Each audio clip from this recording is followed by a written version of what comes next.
종부세 대상자 중에서 네. 서울에서 1주택자가 차지하는 비중이 60% 정도가 됩니다. 네. 경기도가 20점 몇 프로 정도 되고요. 그러니까 어떻게 보면 1주택자만 완화를 해줘도 네. 서울시 입장에서는 서울시만 본다면 네. 이게 정치 공학적으로 본다면 굉장히 좀 효과가 클 수도 있거든요. 이미 똘똘한 채로 온 거네요. 이미 많은 왔고요. 분들이. 예. 명분도 있고요. 예. 1주택자들 규제 완화해 준다는데 이게 무슨 문제가 있느냐라는 명분도 있고 예. 서울 같은 경우는 1주택자 비중이 굉장히 높기 때문에 1주택만 해도 굉장히 비싸잖아요. 그렇죠. 그렇기 때문에 1주택자만 완화해 줘도 이게 효과가 굉장히 크기 때문에 아마 이런 묘수들이 좀 나오지 않았나 싶습니다. 근데 문제는요. 올해는 이제 올해 연말에 냅니다. 종부세를. 네네. 2년 전으로 돌렸다고 쳐요. 네네. 내년이 됐습니다. 그럼 내년은 언제로 돌립니까? 내년은 후년은 뭘로 돌립니까? 이거를 그냥 아예 정하지. 그거에 대한 매번. 안은 아무것도 없습니다. 103.5 FM 돈을 이해하는 시간 정철진의 목돈연구소.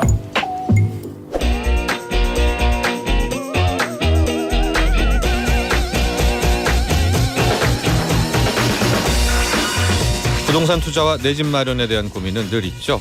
언제쯤 내 집 마련에 성공할까? 지금일까? 기다릴까?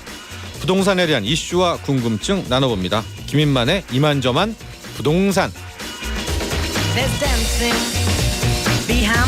네, 부동산 경제연구소 김인만 소장과 함께합니다. 스튜디오에 나와 계십니다. 안녕하십니까? 안녕하세요. 네, 최영숙님, 우리 딸 결혼 준비하는데 집 문제 때문에 결혼을 2년 미루겠다 해요. 와. 엄마로서 도와주지 못해 많이 속상하네요. 주택 문제 언제쯤 시원하게 해결될지요 해주셨는데 참 이 답을 못 드리겠네요. 이게 언제 해결이 될까요? 좀 빨리 해결이 됐으면 좋겠는데 예, 또 너무 빨리 이게 또 안정이 되거나 하락을 하면 또 다른 문제가 생기기 때문에 예. 제 생각에는 시간이 좀 필요할 것 같기는 합니다. 그래서 2년 미루겠다는 것도 뭐 나쁜 전략은 아닌 것 같고요. 일단 딸의 결정을 지켜보면서 네. 응원을 해주셔야 될 것 같습니다. 근데 최영숙님의 따님이 아마 집을 사서 결혼하겠다는 건 아닐 것 같고요. 혹시 뭐 그럴 수도 있겠지만은 지금 2년 미룰 정도로 임대차 시장도 전세 시장도 그럴 수도 있겠네요. 네, 그렇죠. 저는 매매라고 생각을 했는데 네. 임대차 시장 때문에 그럴 수도 있다라는 있죠. 생각이 근데 드네요. 거기도 지금 만만치가 않죠. 요즘 분위기가 이상하죠. 네. 뭐 거래도 안 되고 이사도 안 되고 지금 네. 그런 분위기입니다. 전세값도 오른 상태여서. 맞습니다. 김미연님은 그래서 전세 대출 금리가 1%나 올랐어요. 맞습니다. 너무 부담되네요. 20만 원을 더 내요 하는데 이게 이제 어쩔 수가 없잖아요. 금리 인상 추세니까. 올라가죠. 네, 그래서 네. 최근에 이런 양상들이 있어요. 현장에 가보면 이제 금리가 전세자금 대출 금리가 많이 올랐잖아요. 네. 월세가 차라리 낫다라고 해서 전세가 굉장히 어렵습니다. 집주인들은 전세를 받고 싶어 하는데 뭐 원룸, 투룸 네, 뭐 네, 이런 네. 물건들 네. 집주인은 전세를 받고 싶어 하는데 전세 들어올 세입자들 찾기가 너무 하늘의 별 따기입니다. 세입자들은 나 그냥 월세 낼래. 전세 대출이 더 높아 월세보다. 그 그냥 반대 아니에요? 집주인들이 월세를 원하고 아니죠. 세입자들이 전세를 그러니까 내게. 투자자 같은 경우에 이제 전세 갭을 끼고, 메워야 되니까. 갭을 메워야 네. 되는데 지금 메우지 못해서 공실로 지금 이렇게 남아 있는 물건들이 꽤 많이 있습니다. 안 구해지는 거죠. 세입자들도 계산을 해보면 오늘 김미연 씨도 20만 원 더 내야 된다고 하잖아요. 예. 또 전세자금- 오르겠죠. 오늘 금리 올랐으니까. 전세자금 대출 받는 게 더 손해거든요. 그냥 월세를 받아야 되는데 시장 논리로 따지면 월세도 따라서 올라가 줘야 되는데 월세는 그렇게 빨리 올라가진 않거든요. 또 그 전환율을 막아놨잖아요. 그렇죠. 전환율도 네. 막아두고 또 네. 상가도 마찬가지고요. 뭐 장사도 안 되는데 월세 올려달라고 할 수도 없으니까 전반적으로 월세는 별로 안 오르는데 금리는 빠르게 올라가니까 이런 현상들이 발생하고 있습니다. 그래서 아마 전세담보대출 금리를 좀 싼 상품을 출시한다 뭐 그렇게 했는데 저는 그것도 필요할 것 왜곡 같아요. 아닌가요? 필요한가요? 그리고 필요하긴 한데 그게 네. 또 그건 진짜 언발의 오줌 누기잖아요. 은발의 오줌독이죠. 별 효과는 없을 거고요. 네. 그래도 실수요자들을 위해서라면 그쵸. 필요는 한데 뭐 그게 근본적인 대책은 안 될 것 같습니다. 네. 자, 자연스럽게 한 주 동안의 부동산 시장 분위기를 봐야 될 것 같은데 제가 앞서 오프닝에서 지금 지난 4월이었었죠.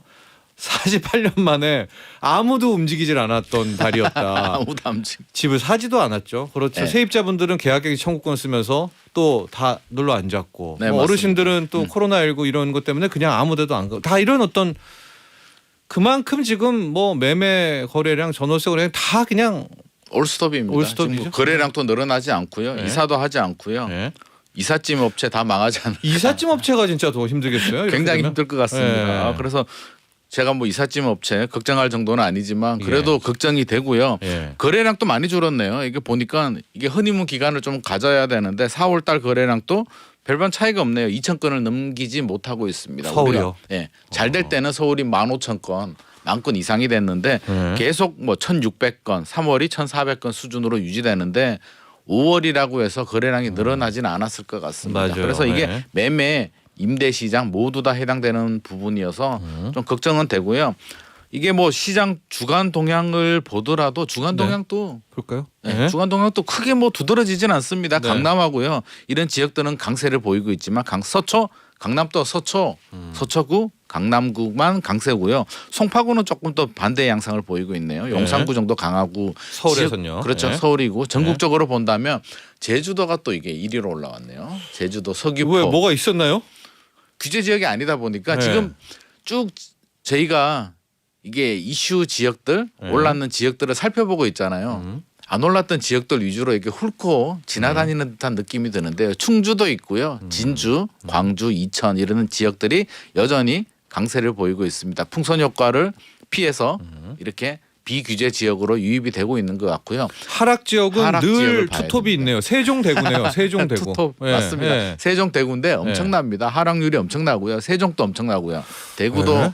거의 뭐 최근에 예. 코로나 시절에 올랐던 상승분을 다 반납하지 않았나 하는 생각이 듭니다. 그 정도로 심각한 상황이고요. 예. 눈에 띄는 거는 수원 권성구하고요. 화성시하고 용인이 들어왔습니다. 광명도 지금 광명도 들어왔네요. 들어왔습니다. 하락 그 많은 랭킹이에요. 네네. 예. 그래서 일기 신도시 뭐 재건축 호재나 아니면 핵심 지역들 강남 이런 지역들이 아니면 전체적으로 약세를 보이고 있는 상황입니다. 네.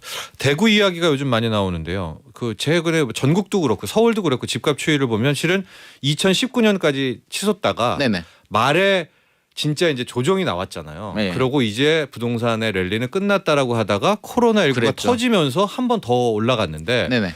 대구는 지금 코로나19 이전 가격대로 거의 많이 떨어지고 있다고 그냥 하는데. 뭐라 그럴까요? 또 원상 회복이라는 표현이 조금 그렇지만 네. 거의 뭐 그 정도 수준까지 간 것 같고요. 세종도 많이 떨어지고 있는데 저는 조금 겁이 나긴 하네요. 이게 예. 대구가 대구만의 문제인지 대구는 입주 물량도 늘어나고 미분양. 있는데요. 예. 그래서 미분양도 많아지는데 네. 다른 지역들은 뭐 지금 당장이야 문제가 없겠지만 2, 3년 후에 공급 물량이 좀 늘어나거나 입주 물량이 늘어나는 상황이 되면 대구처럼 되지 않을까 하는 걱정도 됩니다. 그래서 미리미리 좀 준비를 해야 될 것 같고요. 기준금리도 오늘 올랐잖아요. 네. 그래서 리스크 관리는 좀 더 신경을 쓰셔야 될 것 같습니다. 규제 지역에서 좀 풀어달라 이런 목소리가 있어요.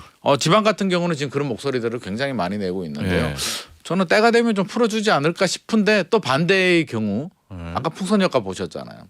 아직도 여전히 투자 수요들, 아. 투자 심리가 남아 있기 때문에 네. 만약에 대구가 세종이나 풀린다면. 대구를 네. 풀리면 다시 또 그쪽으로 유입이 되지 않을까 싶어서 저는 약간 좀 조심스러운 입장인데 정부는 네. 어떻게 생각할지 모르겠습니다.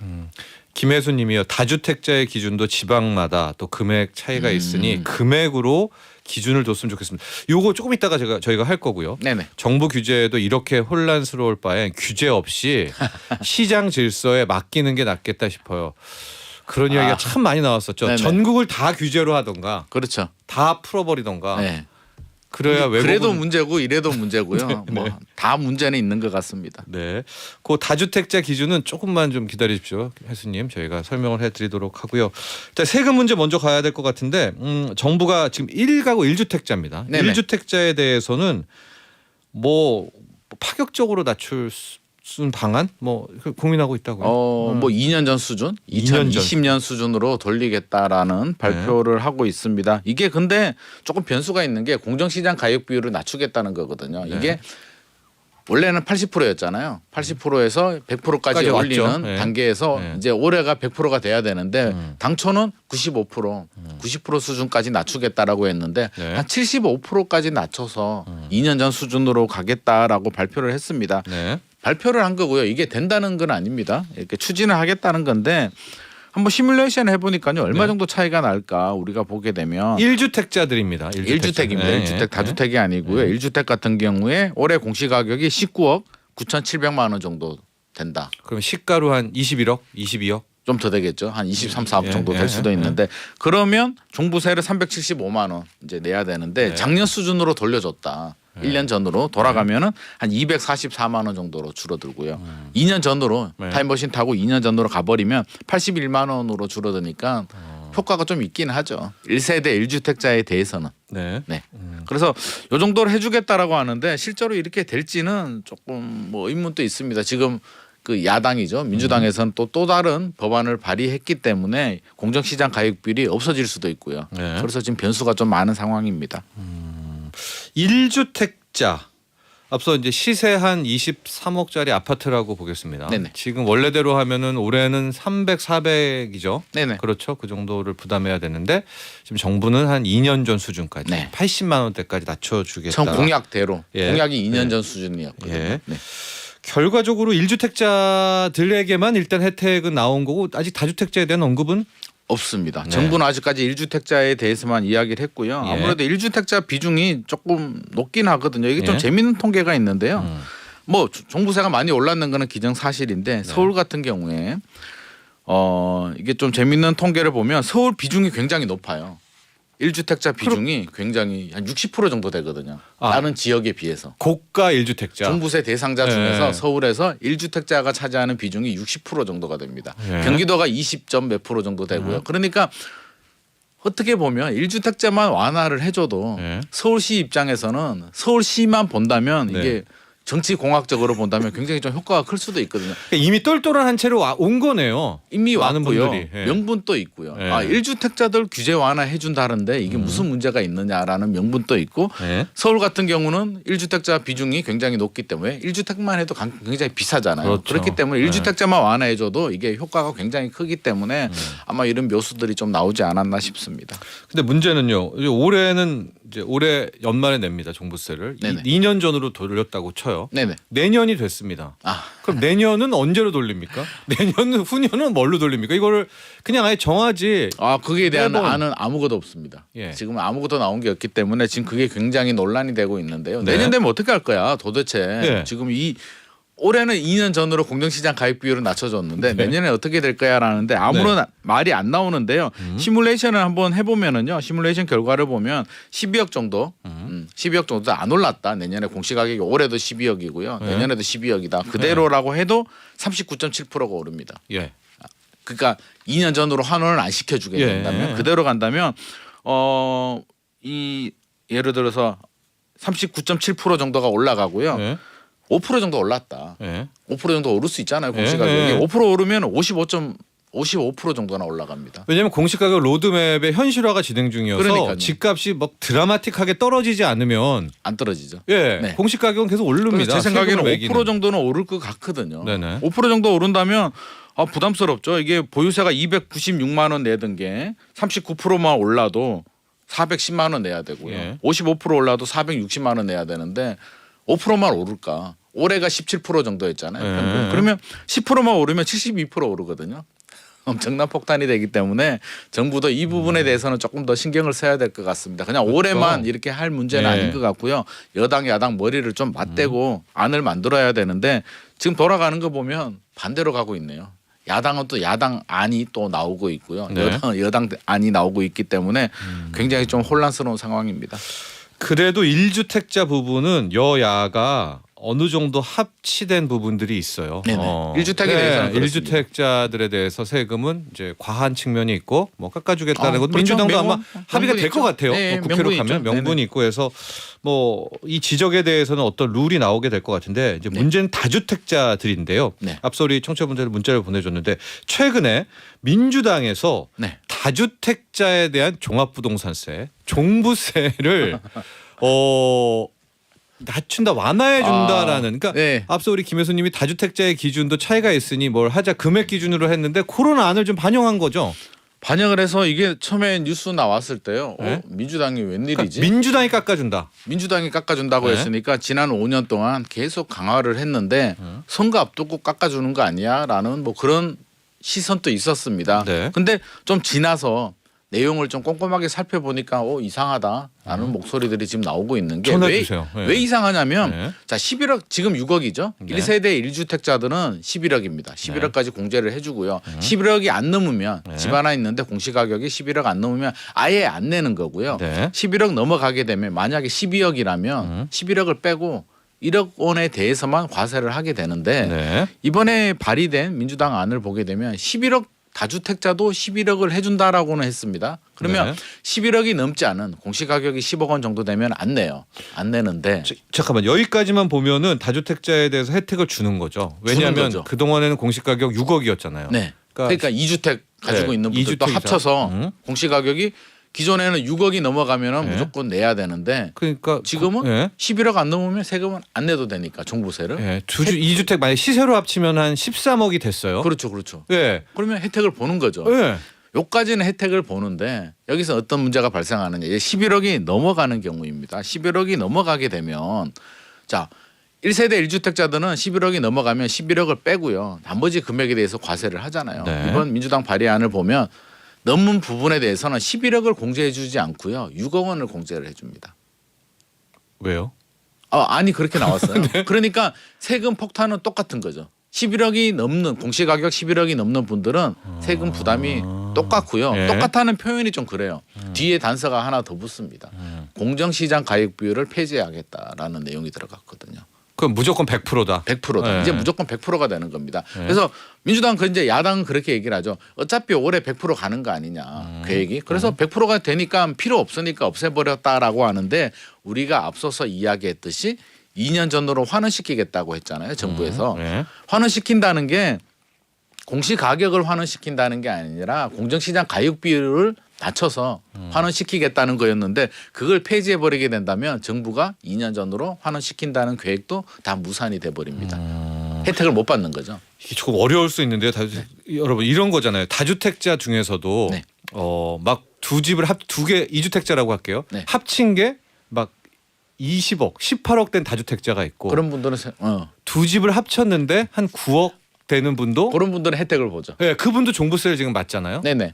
그런데 지금 그분들까지만 혜택을 주겠다는 아니네요. 그렇죠, 그렇죠. 그리고 민주당안이. 뭐 물론 정부안이 1세대 1주택자에 대해서 2년 전으로 돌리는 거고요. 다주택자에 대해서는 돌린다고 말을 안 했으니까 좀 다를 수도 있는데 상황에 따라서 그럴 수도 있었는데 네. 이제 그게 원천 봉쇄가 돼버린 거죠. 그러니까 공시가격 합쳐서 11억이 넘는 분들은 훨씬 더 부담이 커지지 않을까.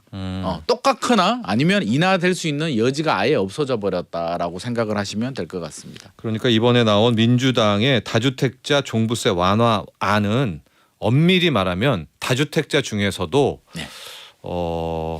비싸지 않은 집을 갖고 있는 다주택자 완화안 이렇게 네네, 맞습니다. 네. 11억이 넘지 않는 합쳐서 네. 11억 인별 과세니까요. 네. 11억이 넘지 않는 분들에 대해서는 혜택을 분명히 보게 됩니다.